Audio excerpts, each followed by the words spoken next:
आप देख रहे हैं आपका अपना यूट्यूब चैनल जीके क्लासेज 1972। मैं आपके लिए लेकर आया हूँ RAS प्री 2023 एक नई सीरीज का ये 7वां वीडियो। वीडियो की शुरुआत करते हैं। भारत छोड़ो आंदोलन के दौरान कनकलता बरुआ नामक एक कन्या ने जनता का एक जुलूस निकाला और पुलिस की परवाह न करते हुए थाने में घुसने के प्रयास में गोली खाई। ये घटना किस स्थान की है? तो इसका उत्तर होगा दोस्तों गोहपुर। ये घटना किस स्थान की है? गोहपुर स्थान की है। अब मैं इसके बारे में विस्तार से आपको जानकारी प्रदान करता हूँ। कनकलता बरुआ ये कौन थी, इसके बारे में देखिए। कनकलता बरुआ भारत की स्वतंत्रता सेनानी थी जिनका जन्म 22 सितंबर 1924 को असम में हुआ था। ठीक है, इन्हें वीरबाला के नाम से भी जाना जाता है, वीरबाला। इन्होंने भारत छोड़ो आंदोलन के दौरान गहपुर थाने पर तिरंगा फहराने वाले आत्म बलिदानी, जिसको मृत्यु वाहिनी भी कहते हैं, युवतियों के जत्थे का नेतृत्व किया था। 20 सितंबर 1942 को गेहपुर थाने पर तिरंगा फहराने के दौरान पुलिस की गोली से यह शहीद हो गई थी। ठीक है, इसके बाद देखिए 18 साल की उम्र में हाथ में तिरंगा लेकर शहीद होने वाली कनकलता बरुआ भारत की पहली स्वतंत्रता सेनानी थी। जिस प्रकार से सबसे कम उम्र के राष्ट्रीय आंदोलन में शहीद होने वाले जो क्रांतिकारी थे वो भगत सिंह थे, उसी प्रकार से कम उम्र में शहीद होने वाली जो पहली जो महिला थी वो थी कनकलता बरुआ। ठीक है, अब आपको मैं बताता हूं भारत छोड़ो आंदोलन के बारे में विस्तृत जानकारी। एग्जाम की दृष्टि से बहुत इंपॉर्टेंट है। इनमें से बहुत प्रश्न आए हुए हैं एग्जामों के अंदर। भारत छोड़ो आंदोलन का प्रस्ताव 14 जुलाई 1942 को कांग्रेस कार्य समिति की वृद्धा बैठक में पारित किया गया था, जिसे वृद्धा प्रस्ताव के नाम से जाना जाता है। तो वृद्धा प्रस्ताव का मतलब क्या हुआ कि 14 जुलाई 1942 को कांग्रेस कार्यकारिणी की समिति की जो बैठक है वो वर्धा में आयोजित की गई थी और उस बैठक के अंदर भारत छोड़ो आंदोलन का प्रस्ताव पारित किया गया था, जिसको वर्धा प्रस्ताव के नाम से जाना जाता है। ठीक है, फिर 7-8 अगस्त 1942 को मुंबई में आयोजित अखिल भारतीय कांग्रेस कमेटी के अधिवेशन में वर्धा प्रस्ताव की पुष्टि करते हुए भारत छोड़ो आंदोलन का प्रस्ताव पारित किया गया था। ये मुंबई अधिवेशन जो है वो 7-8 अगस्त 1942 को मुंबई में आयोजित किया गया था और इस अधिवेशन के अंदर अखिल भारतीय कांग्रेस कमेटी के द्वारा वर्धा प्रस्ताव की पुष्टि की गई और साथ ही में पुनः जो है भारत छोड़ो का प्रस्ताव पारित किया गया था। ठीक है, इस अधिवेशन की अध्यक्षता अबुल कलाम आजाद ने की थी तथा पंडित जवाहरलाल नेहरू ने भारत छोड़ो प्रस्ताव पेश किया था। कितनी महत्वपूर्ण जानकारी आपको प्रदान कर रहा हूं कि ये जो अधिवेशन हुआ था मुंबई अधिवेशन 8 अगस्त 1942 को, इसकी अध्यक्षता किसने की थी? पंडित अबुल कलाम आजाद ने। और इसमें जो भारत छोड़ो का प्रस्ताव प्रस्तुत किया गया था वो किसके द्वारा? जवाहरलाल नेहरू के द्वारा प्रस्तुत किया गया था। फिर गांधी जी द्वारा इसी मुंबई अधिवेशन में 8 अगस्त 1942 को अंग्रेजों भारत छोड़ो और करो या मरो का नारा दिया गया था। ठीक है, 2 नारे दिए गए थे मुंबई अधिवेशन के अंदर। 8 अगस्त 1942 को गांधी जी ने 2 नारे दिए थे, अंग्रेजों भारत छोड़ो और करो या मरो। ठीक है, फिर आगे देखिए, इसके बाद में 9 अगस्त 1942 को भारत छोड़ो आंदोलन प्रारंभ हुआ था, जिसे अगस्त क्रांति के नाम से जाना जाता है और इसी दिन को क्रांति दिवस के रूप में भी जाना जाता है। तो भारत छोड़ो आंदोलन जो है वो किस दिन प्रारंभ हुआ था? 9 अगस्त 1942 को। इसको क्या कहा जाता है? अगस्त क्रांति के नाम से जाना जाता है और इस दिन को किस दिवस के रूप में मनाया जाता है? क्रांति दिवस के रूप में मनाया जाता है। फिर है भारत छोड़ो आंदोलन के नेताओं को गिरफ्तार करने के लिए ब्रिटिश सरकार द्वारा ऑपरेशन 0 आवर चलाया गया था। बहुत इंपॉर्टेंट जानकारी है दोस्तों। भारत छोड़ो आंदोलन के दौरान नेताओं को गिरफ्तार करने के लिए ब्रिटिश सरकार द्वारा चलाए गए ऑपरेशन का नाम क्या था? Operation 0 hour. अगर आप भारत छोड़ो आंदोलन की विस्तृत जानकारी और प्रदान करना चाहते हैं तो मेरा वीडियो अपलोड किया हुआ है, वो आप देख सकते हैं। इसके बाद में 9 अगस्त को प्रातःकाल ही महात्मा गांधी सहित कांग्रेस के सभी नेताओं को ब्रिटिश सरकार द्वारा गिरफ्तार कर लिया गया था। ठीक है, गांधी जी तथा सरोजनी नायडू को गिरफ्तार कर पुणे के आगा खां महल में रखा गया था और कांग्रेस कार्यकारिणी समिति के अन्य सदस्यों को अहमदनगर दुर्ग में रखा गया था। ये सभी क्वेश्चन एग्जाम्स के अंदर आए हुए हैं दोस्तों। तो गांधी जी और सरोजनी नायडू को गिरफ्तार करके किस स्थान पर रखा गया था? नजरबंद करके आगा खां महल में। और कांग्रेस कार्यकारिणी समिति के बाकी जो सदस्य थे उनको किस स्थान पर नजरबंद किया गया था? अहमदनगर दुर्ग के अंदर। फिर आगे देखिए इसके बारे में और जानकारी। भारत छोड़ो आंदोलन के दौरान रेडियो कांग्रेस का प्रसारण उषा मेहता ने किया था। बहुत इंपॉर्टेंट जानकारी है। भारत छोड़ो आंदोलन के दौरान रेडियो कांग्रेस का प्रसारण किसने किया था? उषा मेहता ने किया था। फिर जयप्रकाश नारायण ने भूमिगत रहकर आंदोलन का संचालन किया था और उन्होंने आजाद दस्ते का गठन किया था। तो किस समाजवादी नेता ने भूमिगत रहकर के भारत छोड़ो आंदोलन का संचालन किया था? जयप्रकाश नारायण, जिसको शॉर्ट में जेपी भी कहा जाता है। आजाद दस्ते की स्थापना किसने की थी? जयप्रकाश नारायण ने। फिर भारत छोड़ो आंदोलन के दौरान देश में अनेक स्थानों पर संयुक्त प्रांत में बलिया तथा बस्ती जिले में, मुंबई में सतारा में, बंगाल के मिदनापुर जिले में और बिहार के अनेक भागों में जनता द्वारा समानांतर सरकारें स्थापित की गई थी। बहुत इंपॉर्टेंट जानकारी एग्जाम में क्वेश्चन आ जाता है। भारत छोड़ो आंदोलन के दौरान निम्न में से किस स्थान पर समानांतर सरकारें स्थापित नहीं की गई थी? तो 3 ऑप्शन दिए हुए आएंगे, की गई वाले और एक हो जाएगा अदर। तो अगर ये याद किया हुआ तो आप आराम से कर सकते हैं। फिर अब बलिया में गांधीवादी चित्त पांडे के नेतृत्व में पहली समानांतर सरकार की स्थापना की गई थी। कितना इंपॉर्टेंट क्वेश्चन है। भारत छोड़ो आंदोलन के दौरान पहली समानांतर सरकार की स्थापना कहाँ हुई थी? बलिया में। किसके द्वारा की गई थी? गांधीवादी चित्त पांडे के द्वारा। ठीक है। फिर है हिंदू महासभा के नेता वीडी सावरकर, विनायक दामोदर सावरकर के द्वारा गांधी जी की नजरबंदी के दिन ही हिंदुओं से अपील की गई थी कि उनके द्वारा कांग्रेस के आंदोलन में सहयोग न किया जाए। ठीक है। फिर आगे देखिए अगला क्वेश्चन आपके सामने है। ये है निम्न में से कौन सा सही सुमेलित नहीं है? तो एक तरफ पुस्तकें हैं, दूसरी तरफ उनके लेखकों के नाम दिए हुए हैं। तो इसका जो सही उत्तर होगा दोस्तों वो होगा 1 नंबर का। ठीक है। यानी ये जो है ये सही सुमेलित नहीं है, बाकी तीनों सही सुमेलित हैं। यानी नागदमन जो पुस्तक है इसके लेखक है सायाजी झूला, रणमल छंद जो है इस पुस्तक के लेखक है श्रीधर व्यास और भाषा भूषण जो पुस्तक है इसके लेखक है महाराजा जसवंत सिंह।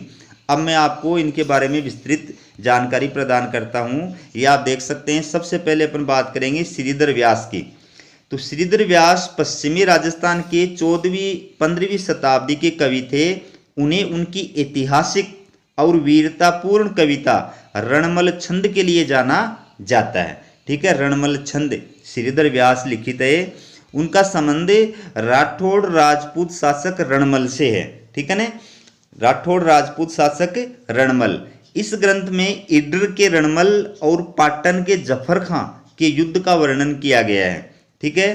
के.एम. मुंशी ने उन्हें राजा द्वारा संरक्षित कवि के रूप में चित्रित किया है।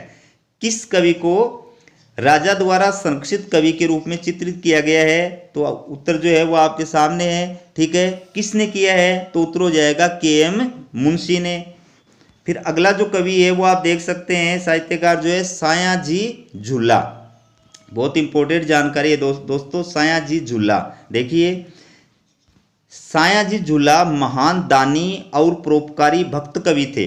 ये कुवावा गुजरात निवासी थे तथा इडर के राजकवि थे। ठीक है ना। इडर के राजकवि थे। फिर है अपने जीवन के अंतिम वर्षों में व्रजभूमि जाते वक्त मार्ग में श्रीनाथ द्वारा में श्रीनाथ जी के दर्शन करने गए थे। वहां उन्होंने 1.25 सेर सोने का थाल प्रभु के चरणों में धरा था जो आज भी विद्यमान है। यहीं पर उन्होंने नागदामन जो ग्रंथ है उनका प्रसिद्ध उसकी रचना की थी। इनके द्वारा लिखित ग्रंथों के नाम है रुक्मणी हरण और नागदामन। ठीक है। ये डिंगल भाषा के प्रसिद्ध लेखक थे। इनके ग्रंथों से तात्कालीन सामाजिक व्यवस्था के बारे में जानकारी प्राप्त होती है। तीसरा जो है वो आपके सामने है महाराजा जसवंत सिंह। महाराजा जसवंत सिंह के बारे में इस वीडियो में मैं पूरी जानकारी लेकर के आया हूँ।